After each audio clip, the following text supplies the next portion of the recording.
দেখুন, সংখ্যার বিচারে যদি দেখি, বাদ যাওয়ার তালিকায় পশ্চিমবঙ্গ থেকে ভোটমুখী একাধিক রাজ্য কিন্তু এগিয়ে আছে এবং অনেকটা এগিয়ে আছে। যেমন ধরুন, আরেকটা বিজেপি বিরোধী রাজ্য, বিরোধী শাসিত রাজ্য এম.কে. স্ট্যালিনের তামিলনাড়ু, যেখানে পশ্চিমবঙ্গের থেকে ভোটারের সংখ্যা প্রায় 1.25 কোটি কম, বিধানসভা আসন প্রায় 60টা কম। অথচ ভাবুন, তামিলনাড়ুতে বাদ গেছে 97,37,000 ভোটার, পশ্চিমবঙ্গের থেকে অনেকটা বেশি। আর এই বাদ যাওয়ার তালিকায় সবার ওপরে থাকতে চলেছে সম্ভবত বিজেপি শাসিত উত্তরপ্রদেশ। যদিও উত্তরপ্রদেশে ভোটারের সংখ্যা বা বিধানসভা কেন্দ্র পশ্চিমবঙ্গের তুলনায় বেশি, কিন্তু বাদ যাওয়া ভোটারের সংখ্যাও সেখানে একটা নজির সৃষ্টি করতে চলেছে এবং তা পশ্চিমবঙ্গের অনুপাতেও বেশি, প্রায় 2,40,00,000 বাদ যেতে পারে।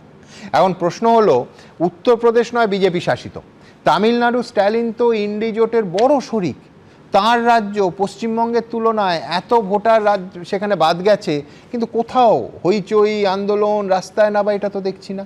এই অঙ্কটা কি? আমার পরের বক্তা রাজাগোপালদার কাছে যাব, তার কি ধারণা, কি হচ্ছে পশ্চিমবঙ্গে যা তামিলনাড়ুতে, আর একটা বিরোধী শাসিত রাজ্য, সেখানেও হচ্ছে না, যেখানে কিন্তু নাম বাদ গেছে পশ্চিমবঙ্গের থেকেও বেশি। হ্যাঁ সুমন, সত্যি কথা, তামিলনাড়ুতে তো 97 লক্ষ লোকের বাদ গেল, চেন্নাই শহরেই বাদ গেছে 14 লক্ষ। দেখো গুজরাট, সেখানেও বাদ গেছে 65 লক্ষের কাছাকাছি, প্রায় বোধ হয় 13%। পশ্চিমবঙ্গে আমি হিসেব করছিলাম 11% গিয়ে দাঁড়াচ্ছে যদি 91 লক্ষ হয়। কিছুদিন আগে বিহারে হয়ে গেল 65 লাখ বাদ গেল। ইলেকশন কমিশন বলছেন একজনও অ্যাপিল করেনি, যদিও কংগ্রেস বলছে না নাকি চিঠি পাঠিয়েছিল। কেউ পোস্টকার্ডে পাঠালে তো হবে না, তার তো নিজস্ব পদ্ধতি তো আছে। সেগুলো যখন হয়নি, এখন পশ্চিমবঙ্গে দেখা যাচ্ছে যে একটা বিরাট উত্তেজনা, যে নাম বাদ গেছে 91 লক্ষ যদি বাদ যায়। ট্রাইব্যুনাল শুরু হয়েছে, এই রাস্তাঘাটে তো পথ চলা যেত, এত লক্ষ মানুষের ভিড় হতো, কিন্তু সেভাবে আমরা দেখছি। তুমি বলেছো, প্রশ্ন করেছো, আমরা জানতে চাই, সত্যিকারে জানতে চাই কতজন লোক ট্রাইব্যুনালে এসে আসছে।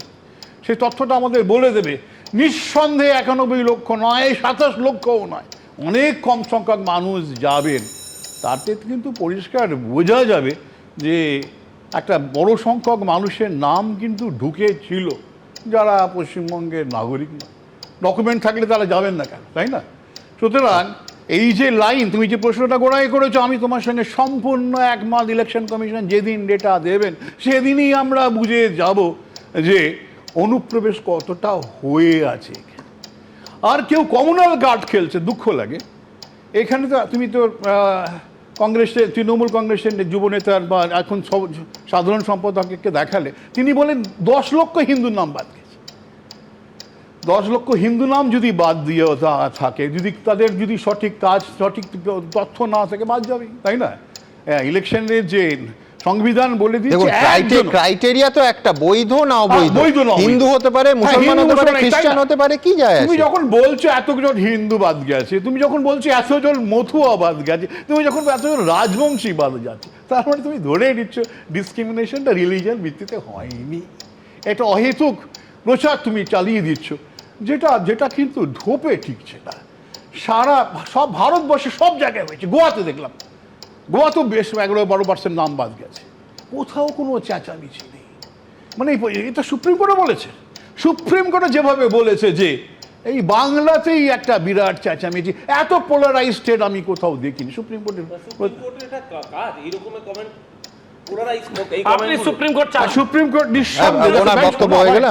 বলতে দাও। অরূপ, তুমি খুব ভালো বলেছো, আমি খুব শুনেছি আনন্দ করে। তুমি আমারটাও শোনো, তারপরে তোমার বক্তব্য নিশ্চয়ই দেবে। হ্যাঁ, আমি আশা করবো। যাই হোক, তো ব্যাপারটা হচ্ছে সুপ্রিম কোর্ট যেটা জানিয়েছে সেটা কিন্তু আমাদের কিন্তু সবারই চিন্তার ব্যাপার। কোন রাজ্যে আপনার কি সংশয় আছে যে আমাদেরটা পোলারাইজ স্টেট? মানে আমি বলছি, মেরুকৃত রাজ্য আজকে অরূপদের 15 বছরের না, তার আগে থেকেই আমাদের পোলারাইজ স্টেট, বহুদিন ধরে এসে পোলারাইজড। মানুষকে রাজনৈতিকভাবে ইউনিপোলারাইজড এই মুহূর্তে। যেভাবে কোথাও তুমি যদি রাস্তা থেকে, বাড়ি থেকে এখানে আসছিলাম, একটাও তৃণমূল ছাড়া পতাকা দেখিনি। ইউনিপোলারাইজড স্টেট। একমাত্র আগে ছিল লাল, এখন 11 সালের পরে তৃণমূলের যে পতাকা, সে পতাকা। সুতরাং বোঝাই যাচ্ছে যে কোথায় রয়ে গেছে সাংগঠনিক দিক থেকে, ক্ষমতার দিক থেকে, দম্ভের দিক থেকে, আধিপত্যের দিক থেকে তৃণমূল বোধহয় সবচেয়ে আগে আছে।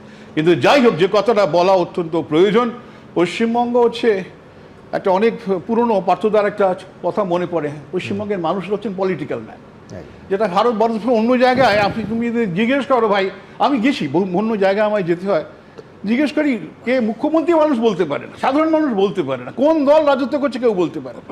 কিন্তু পশ্চিমবঙ্গে যেখানেই যাওয়া যায় সব মানুষ কিন্তু এই রাজনীতি নিয়ে, সবাই রাজনৈতিক একটা যোদ্ধা হয়ে যান, হ্যাঁ তাদের একটা নিজস্ব বোধ শক্তি রয়েছে, নিজস্বভাবে ইন্টারপ্রেট করেন। তার ফলে পশ্চিমবঙ্গ এমন একটা জায়গা যেখানে যত নাম বাদ দিয়েছে তার জন্য যত রাজনীতি হয় ভারতবর্ষে অন্য কত হয় না, কেন সবাই মনে করে অবৈধদের ভোটার লিস্টে থাকার কথা নয়, একমাত্র পশ্চিমবঙ্গ। গোড়ায় যদি বলা না হতো যে এসআইআর করতে দেব না, একটা নামও বাদ দিতে দেবো, তাহলে এই ঝামেলাই হতো। শুরু যারা করেছে, মোফাক্কেরুলকে কালকে পরশুদিন গ্রেপ্তার করা হলো। আমি তো বলি, ও যা কথা বলেছে, পশ্চিমবঙ্গের শাসক দল তো একই কথাই বলে গেছে, ওকে কেন গ্রেপ্তার করা হলো? গ্রেপ্তার তো করা উচিত ছিল যারা এতদিন সে কথাই বলে গেছে।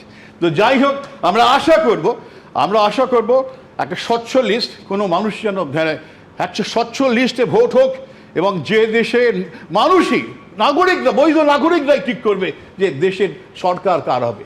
যা দুঃখ লাগে, বামেরাও যারা মনে করতো যাদের মানুষের উপর একটা কর্তৃত্ব আছে, মানুষের ভালোবাসা আছে, তারাও কিন্তু চোখের জল ফেলছে অবৈধদের জন্য। তারা বল তারা সংবিধানে সংশোধন করুক না, যেই ভারতবর্ষে থাকবে সেই ভোট দিতে পারবে, এই সংশোধনটা নিয়ে আসুন, আমরা সেটাই তো দেখতে চাই। কিন্তু সেটা করার ইচ্ছে তাদের নেই, কেননা এইভাবেই তারা ভোটে জিতে আর মানুষকে চোখের জল পাওয়া মানে হচ্ছে যে আমি রাস্তা দখল করব, এই সমস্ত মানুষের সহানুভূতি নিয়ে। কিন্তু যারা দেশের নাগরিক তাদের জন্য কিছু করবো, সে বাসনা কাদের নেই। ধন্যবাদ। খুব রাজাদা পরের বিষয়ে যাবো। হ্যাঁ, রাজাদা বললেন যে গুজরাট, বিহার, তামিলনাড়ু এখানেও এসআইআর হয়েছে, ওখানে কোনো গন্ডগোল হয়নি। এই রাজ্যগুলোর কোথাও সুমন লজিক্যাল ডিসক্রিপেন্সি করে আন্ডার অ্যাডজুডিকেশন করে মানুষকে এখানে কোথাও তৃণমূল নেই, মানুষকে বাদ দেওয়া হয়, তাই গন্ডগোল হয়নি। এক, তৃণমূল থাকবে আর গন্ডগোল হবে না। ভাই আমার নাম শঙ্কুদেব পান্ডা, তোমার নাম। দ্বিতীয় কথা, তৃণমূল ছাড়া রাজাদা তৃণমূল ছাড়া রাজাদা রাস্তায় অন্য কারুর পতাকা দেখেননি। আমি বুঝতে পারছি রাজাদা শহুরে উচ্চবিত্ত এলিট, রাজাদার গাত্রদাহ হতে পারে। ঠিক একই কারণে আমরা দেখছি নির্বাচন কমিশন তৃণমূল ছাড়া যেহেতু বিজেপির এজেন্ট থাকে না, তাই জন্য এজেন্ট বসতে দিয়ে এমন এসআইআর এর সময় এজেন্ট অ্যালাউ করেনি। একই রকম গাত্রদাহ এই আমরা দেখছি এই উচ্চবিত্ত মধ্যবিত্ত যে অসুয়া, সেই অসুয়া আমরা দেখছি। উচ্চবিত্ত মধ্যবিত্তদের অসহায় সমস্ত লক্ষ্য তৃণমূল, গোটা দেশটাই পোলারাইজ কোনো তৃণমূল সমর্থক তাদের মধ্যে নেই। উত্তরপ্রদেশে এই রামনবমীর দিন মসজিদে ঢুকে মসজিদে মানুষের উপর আক্রমণ করা হয়, তখন মনে হয় না গোটা ভারতবর্ষটা পোলারাইজ। এবিপি আনন্দ, এগিয়ে থাকে, এগিয়ে রাখে।